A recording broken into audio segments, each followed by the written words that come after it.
Siwach sir, सवाल यहां पर यह है कि क्या वाकई में यूनुस सरकार बांग्लादेश के अंदर चुनाव करा पाने में सक्षम है? क्योंकि जिस तरीके से यूनुस की एंट्री हुई थी वही अपने आप में एक नॉन डेमोक्रेटिक तरीका है।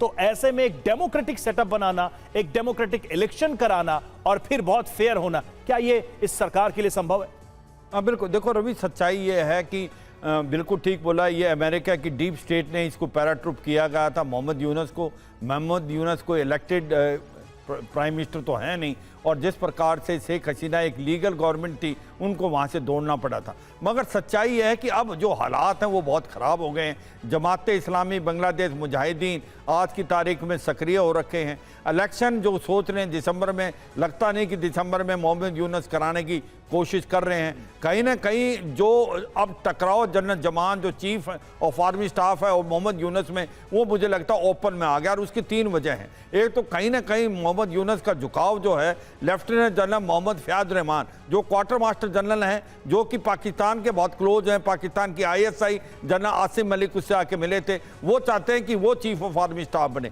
दूसरा, वो एक सबसे इंपॉर्टेंट चीज़ है कि वो इलेक्शन को पोस्टपोन करना चाहते। तीसरा, वो एक रखाइन जो कॉरिडोर है उसकी तरफ वो अमेरिका को सपोर्ट करने के लिए उसको मान रहे हैं, जबकि जनरल जमान बोल रहे हैं अगर हम ऐसा करेंगे तो हम इंटरफेयर करेंगे म्यांमार की इंटरनल पॉलिटिक्स में, वो बांग्लादेश के लिए कोई अच्छी बात नहीं। अब बात आती है कि क्या जनरल जमान कुछ ऐसा कर सकते हैं टेक ओवर? मुझे लगता नहीं, क्योंकि वो एक बहुत ही सेकुलर, एक प्रोफेशनल चीफ का रोल अभी तक उन्होंने अदा किया है। उन्होंने 3 जो डिमांडें आपने बोली हैं बिल्कुल ठीक है। वो कहते हैं एक तो इलेक्शन जल्दी कराओ, एक उन्होंने बोला इलेक्शन ऑब्जेक्टिव और इंक्लूसिव होना चाहिए। कहीं ना कहीं अवामी लीग को इन्होंने टेम्परेरी सस्पेंड कर दिया है। तीसरी बात वो ये कह रहे हैं कि जो इंटरफेरेंस है आर्मी के अंदर देना बंद करें। क्या मोहम्मद यूनुस इन चीज़ों को मानेंगे? क्योंकि मोहम्मद यूनुस की सबसे बड़ी प्रॉब्लम ये है कि उसके हाथ में भी कंट्रोल में नहीं है। आज जो एक नेशनल सिटीजन पार्टी